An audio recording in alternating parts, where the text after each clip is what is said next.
Suit up, strap in, warm the tires, and leave on yellow. Time for the MitsuTimes podcast, presented by MitsuTimes.org, the home of the fastest Mitsubishi cars. With your host, Josh. Hey guys, what's going on? It's Josh with MitsuTimes. Today, my guest is the owner and driver of the number one Lancer on our Lancer list, Isaque Nunez. How are you doing today? Good, man. How are you? I'm great. I'm so glad that, I love talking to everyone. Love talking to the circuit racers, the rally racers, the drag racers, but getting to talk to one of the number ones on our list is always an honor. So thank you for coming on and taking the time to do this. Yeah, the privilege is all mine. It's really cool to be, on a list, especially with, looking at all the categories and the huge numbers. I definitely consider it an honor to be on here with you. Awesome. Well, anybody out there listening that has a Lancer, this list has you to thank for it. So definitely thank you for that. I love seeing, ever since we added it, I think we started off with 2 cars, maybe we're up to 5. I got some more messaging me that I'm hoping to add here soon, but that's awesome. It's awesome to see that people are pushing the non-turbo Lancers out there. Yeah, no, it's one of those things where I've been, I think, in this kind of heavily for about 4 or 5 years now, and I really wanted to see something, not just dyno numbers, not even just boosted Lancers, but to actually put some times down and kind of, get a little bit of respect, I'd say. For sure, yeah. You're certainly no stranger to this, but it seems to be a lot of non-turbo Lancers that are on this list are from Canada. Yeah, so we've got quite a big core of guys in our area. Obviously, once I started pushing this and we tuned non-turbo cars also, but once they saw my car and seeing the capabilities and the more so the reliability too, right? Because let's be honest, the 4B11 non-turbo engines, they're not built tough. They're not built for high power, and it just is what it is, and that's okay. But on a front wheel drive car, to be able to put down 250 to the wheels, or 270, 280, they can get going. So now I'm completely this platform is completely stranger to me. So if this is a stupid question, I apologize. But could you take the 4B11 from an Evo 10 or from a Ralliart and put it in your Lancer that didn't come with that 4B11 turbo from the factory? Yeah, so that's what I'm running right now in my Lancer. Okay. I have a 4B11T, and it's built with pistons and rods. It takes a little bit of work. I'm not going to lie, not a ton. Starter housing, that is the biggest issue we have with our transmissions in mating them. But once you get your flywheel in and machine the bell housing and the 2 bolts that hold the starter down, and your starter engages with your flywheel, you're good to go. Rewiring your coils and a few... maybe just the crank sensor, actually, because ours are in the back and the 4B11Ts are in the front at the bottom. Interesting. So extending that, and you're pretty much good to go. Tranny bolts right up. It's got the same alignment points. The starter is kind of the bigger challenge, but definitely doable. So if this just, again, an outsider perspective, but in my opinion, the thing that's stopping most people from doing that is the price of the 4B11T engine as opposed to the car that you're putting it in.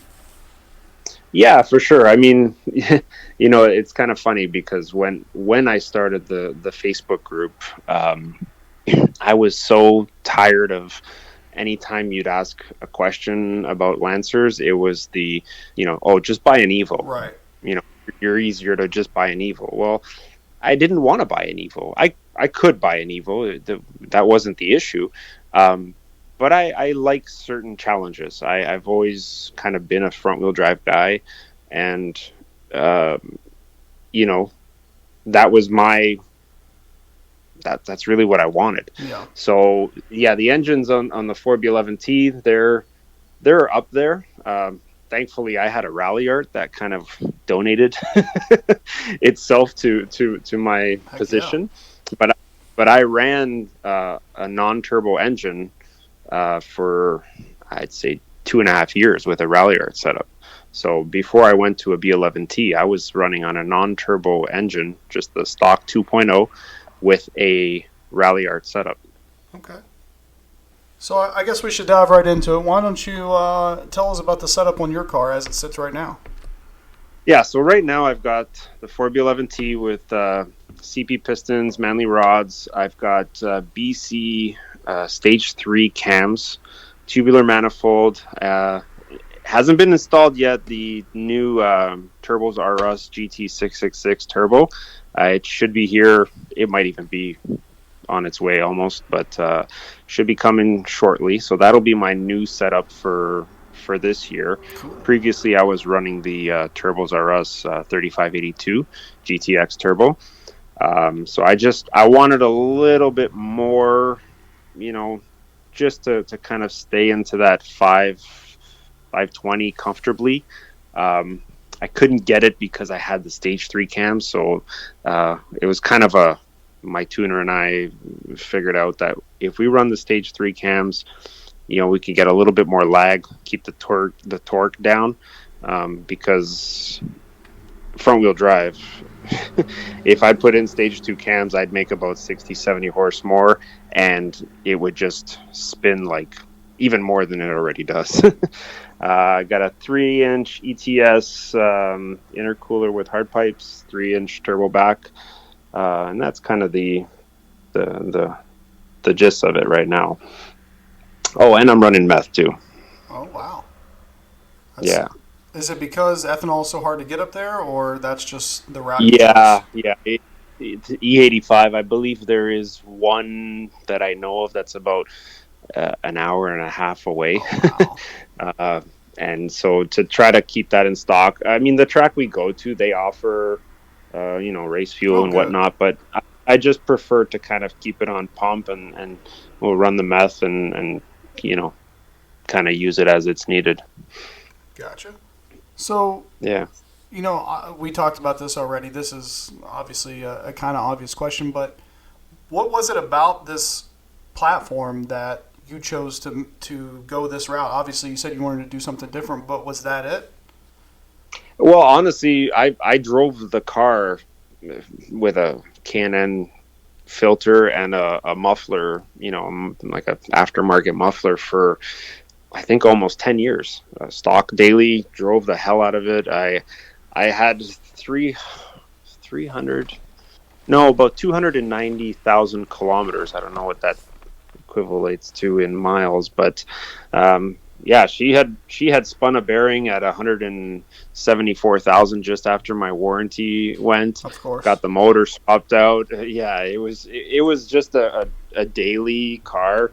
I had 2 kids at the time, working full time. There really wasn't much much available to say, like, let's dive into some some crazy ideas of working on the cars. So I didn't really have aspirations of going anywhere as far as I've been.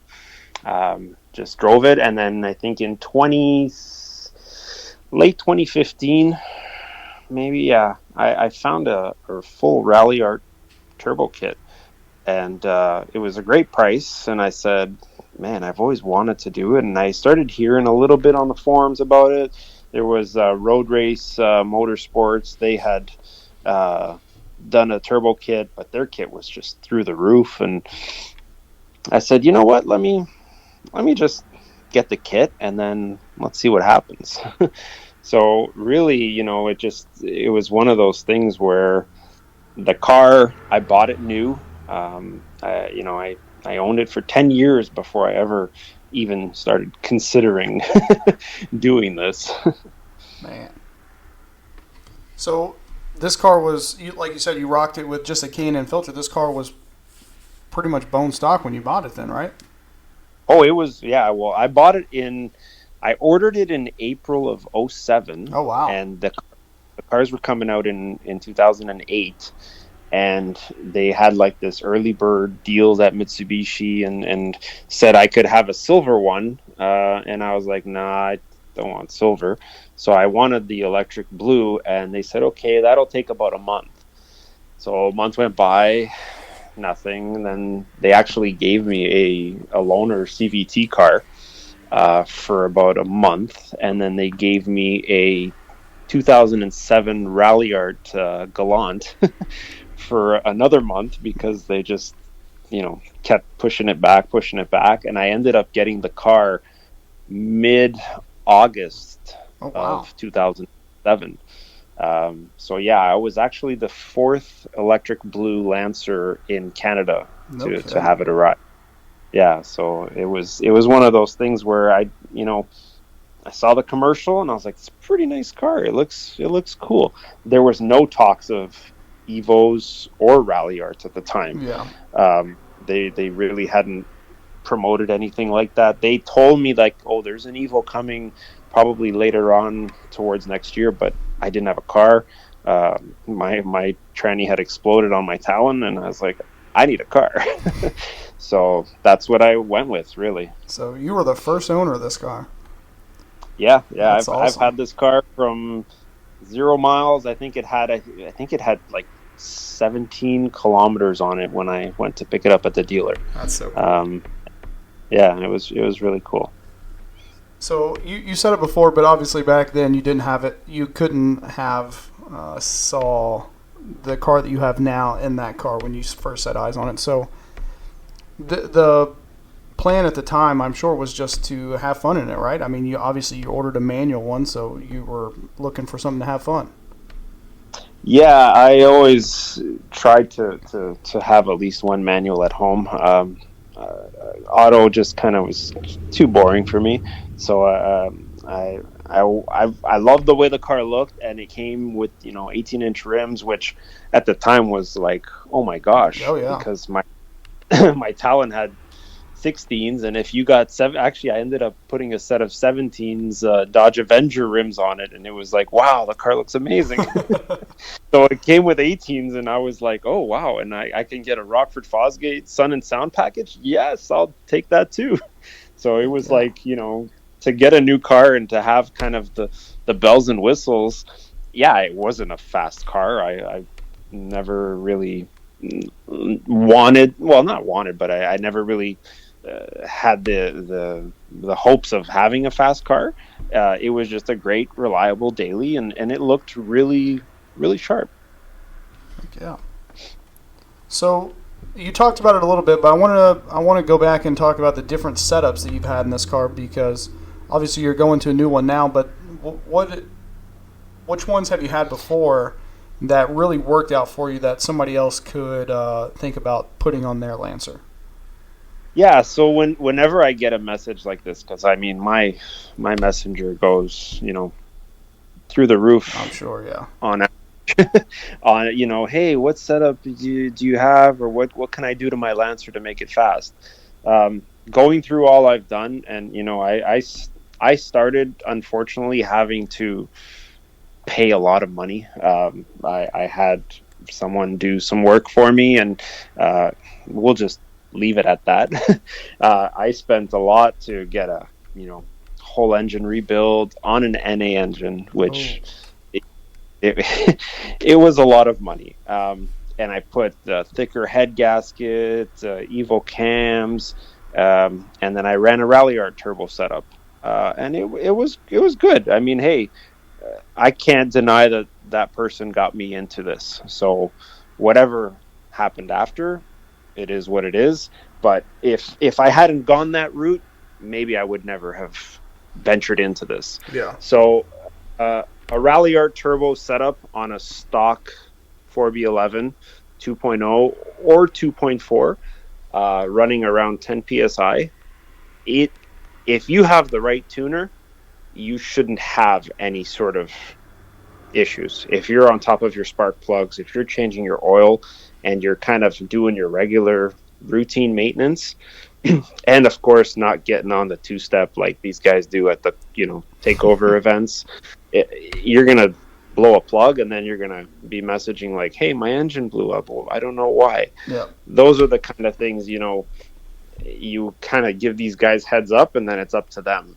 But a straight up Ralliart turbo kit, everything bolts up, ECU, get the right tuner, and 10 psi will get you around 250 wheel. You're looking at about 120 wheel extra versus what you would dyno a non-turbo Lancer. Oh wow! So that's a huge upgrade. Yeah. For somebody who knows what they're doing, you might spend a couple of grand on the install. If you can do it yourself properly, great, even less. And with a $4,000 or $5,000 budget, you're running a fairly great daily that makes some decent power. So I would say the Ralliart turbo setup would definitely be great. If you want to go obviously into the next levels, you could go into Evo turbo, but I'm telling you, these rods on these engines are like coat hangers. I mean, you will end up bending something, or something will be making a window in your block. So yeah, and then the two looking for a rebuild, you're gonna be looking for an engine block. Pretty much, yeah. I mean, luckily they're not super expensive, but if you can't do the work yourself, you're gonna be crying about it. And then if you have a 2.4 engine with a Ralliart, because they have even higher compression, if you're running a Ralliart turbo setup with 10 psi, you'll probably be closer to the 280, maybe even 300. So it's even more of a like, be careful. And the torque on those things is just killer. Wow. So if you got the 4B12, I guess you got something to look forward to, huh? Yeah, but be careful, because those rods, they're just as thick as the 4B11s. They're great engines, but they will make substantially more power than the 4B11 once you boost it. Okay.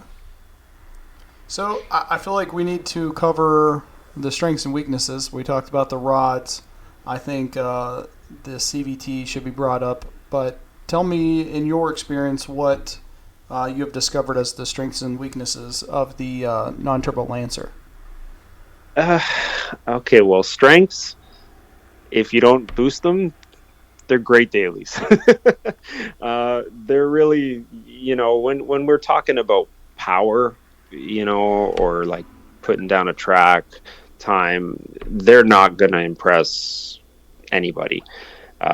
If you're going to drive it as a daily and you're going to, just enjoy the car, they're great, reliable cars. Yeah, I had an engine failure. Not really sure what happened at that point, but it never let me down. It never left me on the side of the road. I still drove that blown engine to the dealership and had them inspect it. So weaknesses really is kind of the power, really. Mitsubishi, they made a great daily car, but if you wanted power, you would get an Evo. So the strengths and weaknesses, I'm realistic. If you want to make power, you're gonna have to drop some serious coin and get yourself the B11T and work on that platform inside your Lancer. Yeah, I think that's fair. Yeah. So obviously you've put in a lot of money, and I think it's fair to say that with the money that you put into this car, you could have probably bought an Evo by now. Oh, I could have bought a few. I won't even talk dollars and cents. But yeah, it there's a lot of money there.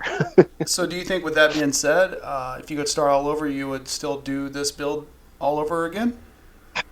Honestly, I think I would.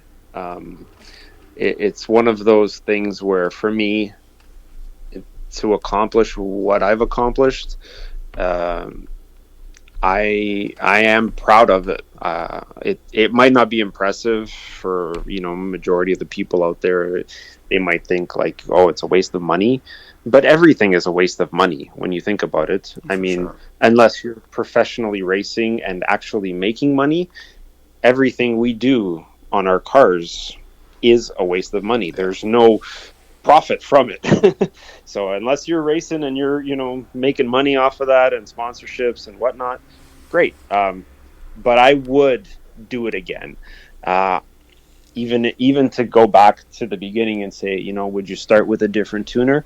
Maybe not, because the way that things kind of lined up throughout the whole process got me to where I am today. Yeah. So I don't have any regrets. In those moments when, the block grenaded and I saw my oil pump in my oil pan just sitting there, and I was like, whoa, all those moments at that time were devastating and sucked, and, oh, here goes more money. But it just led me to where I am today. Yeah. So I can look back now and say, I would do it again. Sure, some things I would change. Maybe I wouldn't, run so many setups and kind of wait until I was ready for another setup instead of rushing into one. But I would definitely do it again, yeah. Awesome. I like to think of those, like you talked about the oil pump and the oil pan, I like to think of those as just learning experiences. Yeah, 100%, man. It's one of, I actually was like, what is that? Because I had never seen the oil pump, never seen the engine apart, and it was just like, when I saw that, I was like, oh, what's that? And actually it was funny because it was Luchin that took it apart, and then he's like, surprise, and he did all these funny videos of like coming up to the hole in the wall and peekaboo, and it's like, wait, how did that hole get there? The concept didn't even click that, like, oh, your rod just said Rodney showed up type of thing. This episode of the MitsuTimes podcast is brought to you by Kirkpatrick Auto and Fleet Repair. Kirkpatrick Auto and Fleet Repair is a local, full-featured auto shop in Chilliwack, British Columbia, with years of experience and comprehensive ability. Instead of searching for a different provider every time your vehicle has a problem, their team of technicians is at the ready to deal with everything from electrical problems to diagnostic issues. They believe in providing the best possible customer service and transparent pricing for all the work they do. When you choose them, you'll know that you're in good hands, and that when you drive your vehicle away from their shop, it will have an excellent repair or maintenance service. That's the Kirkpatrick Auto and Fleet Repair way. Find out more about their products and services at kirkpatrick.ca. So, but with all that being said, what is it about this car that motivates you to keep going? Is it just because it's different?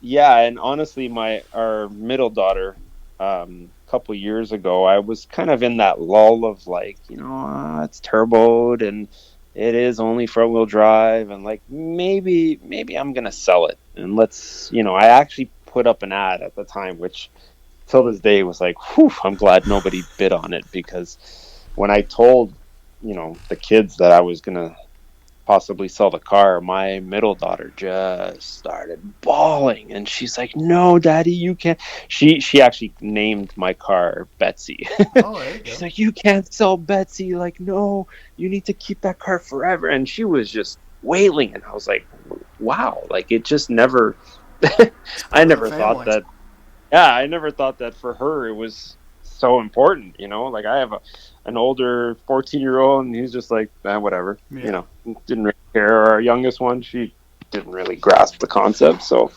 really, that kind of was what made me hold on to it. And now really just seeing how far I can go. Obviously, money is always an issue. But I really want to kind of put this platform out there and say, yeah, it's not an Evo. Yeah, it's not all-wheel drive. But, a lot of Hondas aren't all-wheel drive either. Granted, they're, half the weight of my car. But I still believe that with this platform you can do some impressive things. So it's sort of been a big challenge that I took on, and I said, okay, this year was my first time at the track, really green. My first, tree that I saw yellow and I went. It's like, oops, I jumped way before that light, and it's like, but seat time and kind of working that out and getting, now I have a setup that I'm confident with, and I have a great tuner, and I have, people around me that kind of, help me to get comfortable with that. It'll be, let's see how we can work on the 60 foot, how much the launch we can do, and what kind of, tricks we can figure out to get better launching and better tires. And it's really the motivation I have to kind of see where I can end up with this year and hopefully next year and the years to come. Well, that leads me straight into my next question of what goals you have for 2023, because like you said, even though you hold the number one spot, you don't hold the number one 60-foot spot. So obviously there's some room for improvement. Yeah, my 60-foot was, I think it was like 2.3 seconds. So it definitely has a huge amount of room. I don't really have a set number. I want to improve, obviously, all my targets on my original time slip. We do have an LSD that's on its way for this car, which that should be a huge game changer, because right now we run an open LSD, so as soon as one wheel spins, all the power goes to that one wheel. Oh man! Once we put in this new LSD, we definitely should see a huge change off the line.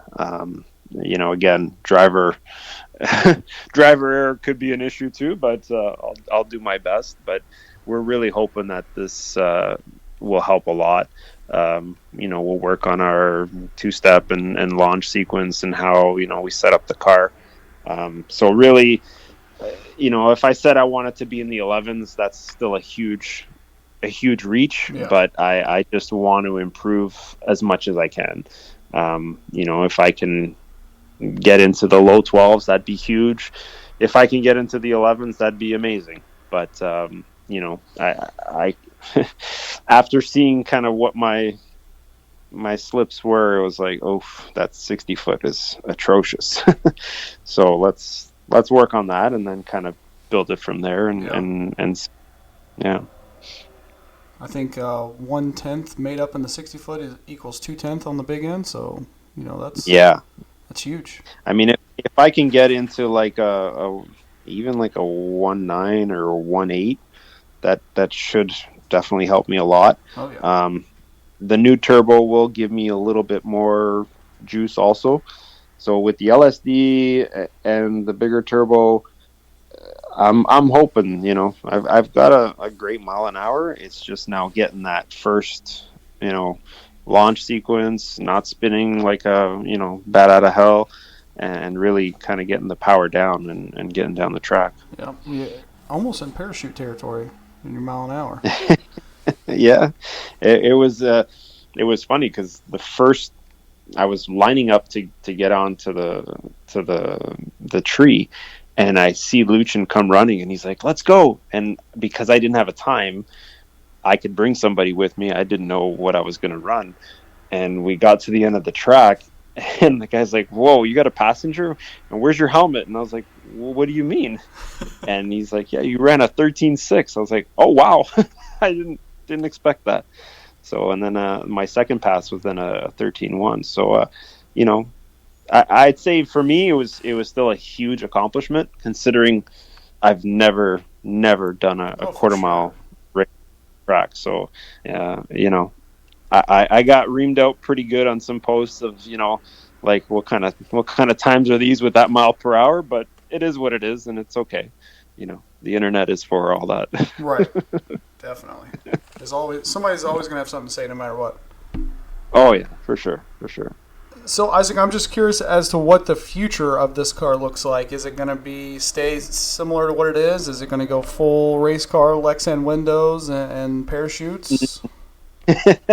I mean, parachute will be determining of kind of how this year goes. I don't think I'll need a parachute. Um, I don't want to be full on race car. I still Okay. want to be able to, you know, go for a drive. Honestly, where we live, in the greater Toronto area, cars like these, my car doesn't look, tricked out. It doesn't have any big spoiler, but it's loud. It's got the open dump, so you get the wrong cop, and you could have a bit of a headache to deal with. Gotcha. So I don't really drive it much, but I do want to kind of keep the integrity of, kind of street car look. Gotcha.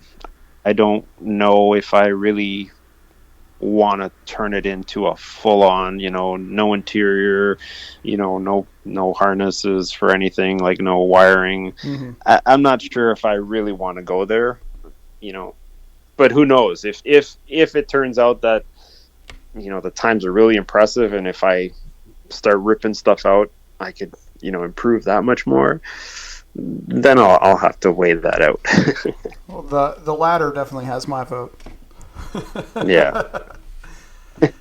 So we've you told us a little bit about your talent, so we know this isn't your first Mitsubishi. You want to talk to us about what it is that drew you? I know you said the commercial, but what was it that drew you to go ahead and place your order for this Lancer?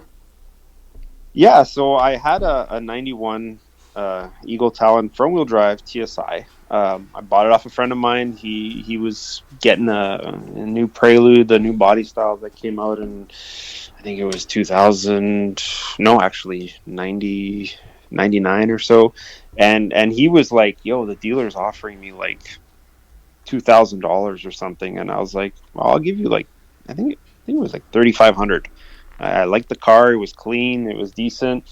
And he's like, all right, cool. So I bought that car off him and loved it, drove it, put the GMF, bigger intercooler, some hard pipes, manual boost controller. Man, that thing was great.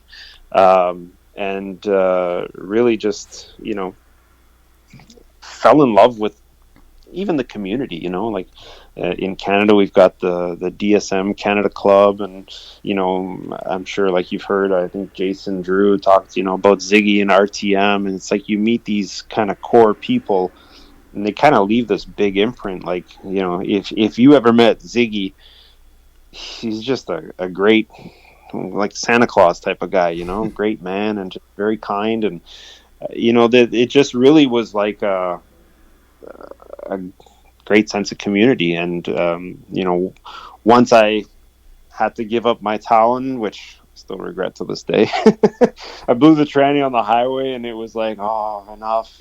Kids were on the way. It was like, okay, buy a 4-door because a car seat in the back would be a nightmare. And so I parted out the Talon because I was like, there's no way anybody's going to drive this car on the street. And the week after I started parting it, I found a front-wheel drive transmission that was for sale. No. Oh, too late. So yeah, it's all right. But I kind of always had a passion for Mitsubishis. I actually, up until last year, I owned an '07 Galant Ralliart with a 3.8. Oh, nice. Which was a beautiful car. Yeah, it was black. Oh man, it was just the gas prices were getting so high up here, yeah. and and they are known to rust out. So the gas tank, I couldn't fill it up. I could only put 3/4, and but it was a great car. I actually sold it for what I paid for it, and I drove it for 3.5 years, so no complaints there. My wife has a 2013 Outlander. Oh, nice. With the 2.4 CVT. I drive as a daily a 2014 Sportback 5-speed, which is a great.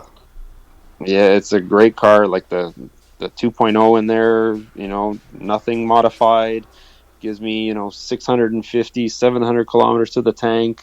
It just sips gas on the highway, and that's great for a daily. So, and then I think Ralliarts I've probably had 15 that I've parted out in the last 4 years. So wow, quite a lot, and it's, some people call me, I'm a car murderer and whatnot, but you know what? I've I've seen it, that I've saved so many people.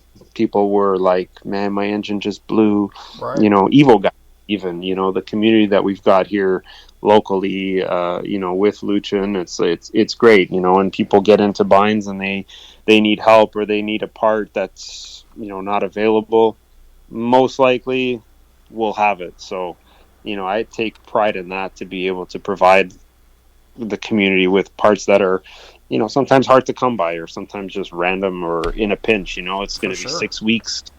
So for me, I love it. It always turns out it's usually during lunch or dinner at home that people show up. Even the kids say it. When the doorbell rings, they're like, Daddy, one of your car guys are here. And it's like, yep, it just never fails. It's one of those things. Perfect timing. Yeah. So, Isaac, I wanted to get your viewpoint, because there's probably a ton of people out there with 4B11, 4B12 Lancers, because they are becoming very affordable now, and maybe they want some more power out of it. I know we talked about the Ralliart Turbo swap, adding on the Ralliart Turbo complete system. But what advice would you give them? Not just for their turbo setup, but just for their build in general. Yeah, so really for me, I would say do it for yourself. Do it because you want to see your car kind of go to another level. The stigma is always there, like Lancer guys, like, oh, they want to be Evo guys. I've never, my car, a lot of my Evo guys won't even race me. They know the power that's behind it, and they'll, there's, oh, your car is an Evo killer. Like, no, it's not. It's a fast car, but like, my car is not an Evo. And so I just tell people, like, do it for yourself. Don't ask the community and public posts of like, oh, should I turbo my car? Because most likely and logically, people are going to tell you no.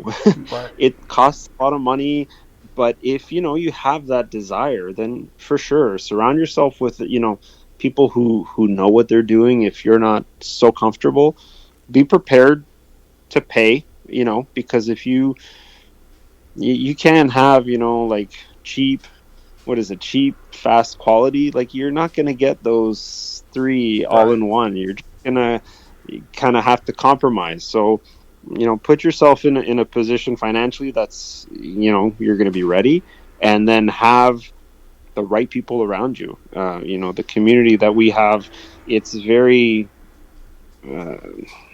I'd say, open to, exploring things. I've been called stupid and crazy for the stuff that I've done, and very well it might be to a lot of people, but I love it. So if people want to, build their cars, definitely be ready for it, and don't jump like, oh, I want to put in an Evo engine and go for like 600 horse. Well, you're not going to be ready to handle that. You're not going to be ready for what's lying underneath, and fuel and injectors and all these things just compound, and before you know it, you're in $10,000 and you don't even have one part on the car yet. So definitely, kind of make a strategic plan, really, to boost your car. Well, you're in my head of what I was thinking, because the reason I grouped this next question in is because maybe there's someone out there that's listening to this podcast and they seen your time and think, I could knock this guy out in number one, no problem. So what did it take to become the quickest Lancer in the world? Because like you said, somebody could have $10,000 out there, plan to be the number one Lancer, and never even have their car together, or never even make a pass. Yeah, I'd say one of the first things is patience. I had my turbo kit sitting in my driveway for, I think, 8 months, because first of all, there wasn't a lot of information out there. You were basically limited to Road Race Motorsports and buy their complete kit, and it's supposed to be all bolt on, but then this and that. There was always very contradictory answers for like how you attach the fuel rails and can you use Ralliart fuel rails, all these things. So kind of, you can buy your parts, but be patient to like have your build assembly ready to go and ensure that you've done your research, because most of these guys have these cars as dailies, and it's like all of a sudden you're I'm gonna do this on a weekend, and it's like, oh, well, what's a 3-bar map sensor? Right. I mean, I've had so many times like, oh, my car's not building boost. Like, okay, well, what map sensor you have in there? What's a map sensor? My MAF is on the intake. It's like, no, not your air intake, like on the intake manifold. It's like, oh, so all these things, it's patience and being sure that you have all the components. We've got like VFAQs now in our Facebook group for, simple Ralliart turbo builds, which gives everybody the full list. I've always been a big fan of sharing the information. I didn't start this to kind of hold it for myself and say like, come pay me so that I can do it or teach you. It was never about, being profitable. It was always about sharing on a platform that there was next to no information about. And then really the next part is just have the determination to kind of see it through. Because it was daunting. Like I have a little bit of that anxiety when I have a big project. Sometimes the tendency is to just shut down, and you're like, oh man, this is like overwhelming. Yeah. But if you can, systematically say, okay, like we're going to find, the right person to put the turbo kit together, and then I'm going to find me a tuner that can do it.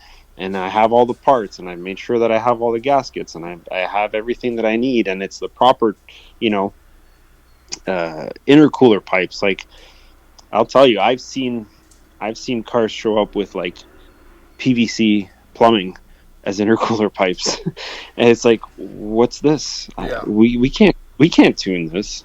So having that patience to have the right stuff and to do it properly, that's great. And honestly, if somebody beat me and I was not number one, I would be so happy, because that would be that now I have someone to chase. For sure. I think for me, like, I didn't even, honestly, between you and, well, not just you and I, but whoever's listening, I never imagined, I think it was some time ago that we talked about, hey, is it possible to get a Lancer list? And it was kind of like, you say, yeah, get some cars together. And I was like, oh man, how am I going to get cars together? Like, I don't think I had even done a time slip yet. And it was like, eventually it was like, okay, we got 2 or 3 guys. Let's try to do this. And, to push it through and to kind of get it out there. And this year, I'm telling you, we're trying to do a huge push to get these guys out on the track, and see it through. With the modern technology now, they don't. That's the thing is, listen, I understand if you don't want to go to the track in your base Lancer. I understand 100%. I've been there. Isaac's been there. Mm-hmm. We've all been there. The anxiety of getting out on the drag strip for your first time is crazy. Buy a draggy. A draggy's like $139 US, and just go back out in the country and make a couple passes, see what your car does. Well, that's what I'm considering getting now too, for even our guys to kind of share with them. And if you don't want to come to the track, some of them, it's too far, or I can't, right. I'm not allowed, or whatever. That's on my list of consideration too, to try to get one of those, and they're pretty cool. Definitely. They're not a sponsor of this site, but I will recommend them to anybody who's into cars at all. Yeah, for sure. So where can people go out and see your car in action this year? Yeah, so we'll be at a lot of the test and tunes happening on Friday nights at Toronto Motorsport Sport Park, Cayuga. They've got a great facility. Friday nights, I believe it's $40 test and tune, and you can show up on the right night and have 15 cars, so you can pull off a lot of passes. So it's a great place. It's pretty much the closest one to my place also, and it's still about an hour and a half or so. That's where we'll be. There also is a big event happening at Cayuga, July 21st to the 23rd. It's a CJR event. They host a huge event, and it'll be Friday nights. It'll be drag racing. Saturday there's going to be roll racing, so all my evil friends who don't want to drag their cars, they can come and have fun. Gotcha. The ones who hear this, they'll know who I'm talking about. It's always a great event, and we try to take up as much real estate as possible and have a lot of the Mitsubishi guys there. Awesome. And we stay for the weekend with RVs, and it's just a great event all around. They do an amazing job hosting. Sunday then there's going to be a big show for CSCS, so it's going to be a great weekend. Heck yeah. Any thoughts of coming down to the shootout? It's on my radar. It's a whole other level too to go that much further. I know I've never been. There's always been either family vacations or something going on. This year it is in September, so it's kind of a little bit convenient, but it's to be determined. And we'll see what happens if we can make it out there. Yeah. So where can people? But it'd be great to have you come up too. If you ever want to come up here and see the Great White North, it'd be cool. I'm doing my best. I plan to attend one of those Quebec SSPA events, so I'm going to try to do that, and then hopefully make my way to your province so I can see your car and James's that'd be great. Mid-engine 4G Eclipse. Oh wow, yeah. No, if you got plans, we can make it happen. We could definitely do so. Yeah. So where can people follow you and find you on social media? I know you got a pretty big following. Yeah, so we've got I've got my Instagram, which is GT666 Lancer. There's also the Mitsubishi Lancer Turbo Club, both on Instagram and on Facebook. That's where you've got a lot of information if you're looking to do any kind of work on your Lancer. And also, my tuner is H Tuning, Hiram from Puerto Rico. So, we've got agents throughout Canada and the U.S., California, Chicago, Ohio, Texas, North Carolina, Florida. So we've got a lot of agents out throughout the U.S. and BC and in Canada, Ottawa, Ottawa area, and myself in Toronto. So H Tuning for tuning, NA, Turbo, Evos, Ralliarts, you name it. Hiram is I'd consider him an ECU master for Mitsubishis, and 4G63s, 4G94. He's got an 06 Lancer 2.0, and I'd say it's pushing like somewhere over 700 to the wheels. Oh, man. So he's definitely a big Mitsu guru too. So. Well, finally, I always give a chance for anybody to give a shout out to anybody who's helped them get where they are, get their car where it is. I know you've already talked about a lot of people, but this is kind of your floor to thank anyone else. Yeah, and it's a long one, so bear with me. My wife will definitely tell me that. For starters, my wife, she's been amazing. She is definitely not into cars. She puts the key in the car and drives it, and if something's wrong, she'll just say something's wrong with the car. But she has been a huge support, and she lets me kind of do this crazy thing of working on cars, modding cars, parting cars, you name it. She's definitely my number one to give me that support and even push me. Sometimes it's hard to keep going, But she has definitely been a huge help in that. Also, my tuner Hiram from Puerto Rico, H Tuning, he is the reason why I am where I am as far as the car's tunability, pushing the envelope and really pushing me to go with the 4B11T. I didn't think it was ever going to be possible, but he definitely gave me that confidence to get into it and say, let's push it to the next level. So it's been great to have him by my side, and always at any moment when I need something, pull up my laptop and he will connect and do what he needs to do. Another huge one, of course, Luchin, PSI for TSI on Instagram.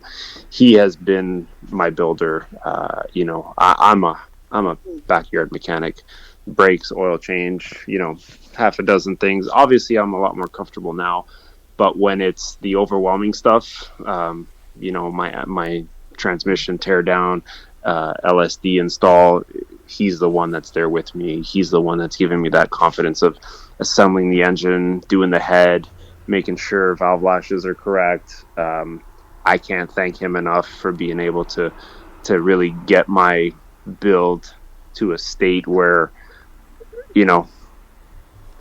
practically indestructible, I'll say, because he knows what I'm talking about. But, there's been some moments where it's like, whoop, that shift went a little hard and that thing held together like I've never seen. So he's been a huge help, and also just been a great friend in general with, our families getting together. So yeah, all the Lancer family, the guys locally, I'll name some, Dylan, Alex, they've been real good with me. Some of my Evo guys too, Evo X Xerxes, Igor, Rohan. There's a lot of guys. I don't want to, miss out on some. So, but the community, in this area has just been really great. So yeah, that's pretty much it. Awesome. Well, Isaac, it's been an absolute pleasure. I'm so glad that we got the chance to make this Lancer list, and it's been a fun ride, and I feel like we're just now leaving the station. We got a lot to do. Yeah, no, thank you so much for this and the opportunity of putting us on the board, because, with the Lancers there now, it's on us to kind of put the numbers down and see what we can do, and I just hope we can all get to it. Heck yeah, love to hear that. Yeah, well, man. Again, thank you for coming on, and I hope to see an update from you soon. Appreciate it so much. Thanks, Josh. Yes, sir. I'll talk to you soon. Take care. Thank you for listening to the MitsuTimes podcast. Check out our Instagram and Facebook for daily updates. Get added to our list by going to MitsuTimes.org and clicking Submit a Slip. Thank you to all of our sponsors.